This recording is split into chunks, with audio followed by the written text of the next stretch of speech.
Bonjour et bienvenue sur notre chaîne pour une nouvelle vidéo. Nous sommes avec Inès, Samy et moi-même Noémie pour vous parler aujourd'hui du data sharing, un élément essentiel pour les entreprises. Tout d'abord, pour commencer, on va peut-être expliquer à nos internautes qu'est-ce que le data sharing. Bonjour, alors le data sharing désigne le partage de données entre différents acteurs évoluant au sein d'un même périmètre dans une logique gagnant-gagnant.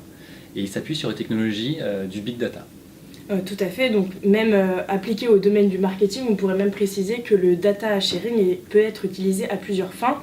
Donc un annonceur peut notamment décider de partager des données clients avec son réseau de distributeurs afin de mieux anticiper le comportement des consommateurs, de personnaliser davantage ses offres et d'analyser leurs performances.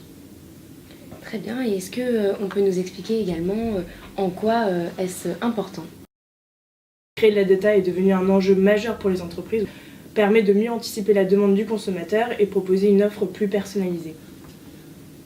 Le data sharing permet de rapprocher également les marques et les distributeurs afin de créer un environnement encore plus propice aux échanges commerciaux. Il améliore également le parcours client en récupérant des flux d'informations de la part des acteurs pour mieux accompagner les individus dans leur parcours d'achat. Donc la question qu'on peut se poser, c'est comment faire du data sharing? Alors Inès, le partage de données s'effectue parfois sous la forme d'un partenariat entre deux entreprises qui proposent des produits et services complémentaires, mais non concurrentiels. Par exemple, un voyagiste et une société de transport telle que Voyage SNCF et Interrail. Tout à fait, actuellement c'est vraiment ça, et Noémie, mais c'est vrai que la situation est en train d'évoluer. Le data sharing se réalise majoritairement entre des acteurs partenaires comme tu l'as dit, mais avec le développement accru des data management platforms et du third party data, l'avenir nous promet le développement du partage d'informations également avec des tiers. Pour cela, il faudra un encadrement rigoureux afin d'éviter tout risque de fuite de données. L'entreprise doit donc toujours échanger ces informations avec un tiers de confiance, selon des processus de technique sécurisés. Il est également essentiel de prendre en compte le respect de la vie privée dans le cadre du partage de données personnelles. Et du coup, quelles sont les principales technologies de Big Data ? Alors elles sont nombreuses, donc pour optimiser les temps de traitement sur des bases de données géantes, plusieurs solutions peuvent entrer en jeu, notamment des bases de données NoSQL comme MongoDB, Cassandra ou Redis qui implémentent des systèmes de stockage considérés comme plus performants que le traditionnel SQL pour l'analyse de données en masse, mais également aussi d'autres outils. Tels des infrastructures de serveurs pour distribuer les traitements sur des dizaines, des centaines, voire des milliers de nœuds. C'est ce qu'on appelle le traitement massivement parallèle. Le framework Hadoop est sans doute le plus connu d'entre eux. Il combine le système de fichiers distribués HDFS, la base HBase et ainsi que l'algorithme MapReduce de Google. Et donc, enfin, on peut se demander quelle solution apporte le Big Data dans le data sharing et quelle est la promesse du Big Data dans le futur. C'est vrai, donc il faut savoir que face à l'explosion du volume d'informations, le Big Data vise à proposer une alternative aux solutions traditionnelles de base de données et d'analyse.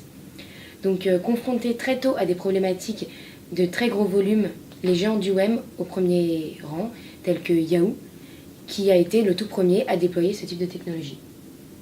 Et le Big Data regroupe aussi une famille d'outils qui répondent à une triple problématique, c'est-à-dire que c'est un volume de données important à traiter, une grande variété également d'informations et un certain niveau de vélocité à atteindre, c'est-à-dire de fréquence de création, de collecte et de partage de ces données. Ces 3 V sont regroupés sous la règle donc dite des 3 V. Voilà, donc je pense qu'on a bien éclairé la question du data sharing. N'hésitez pas à poser des questions en commentaire, on y répondra au plus vite. Et à très bientôt pour une nouvelle vidéo. Merci beaucoup.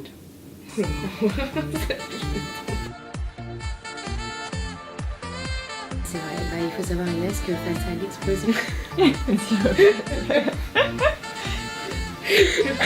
Oh là là, ça va être trop dur. Alors du coup, c'était quoi la question? Quelle solution apporte le Big Data dans le data sharing?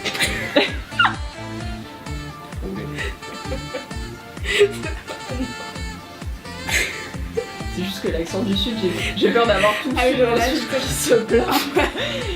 Donc il faut savoir Inès que face à l'explosion En fait il y aura un best-of et alors du coup je vais mettre que vos rushs dedans. Ça va être trop dur.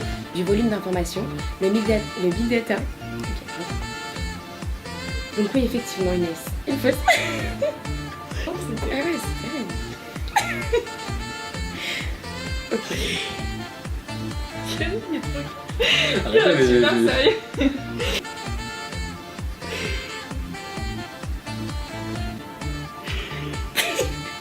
Ah, c'est bon. Ok, je vais rester.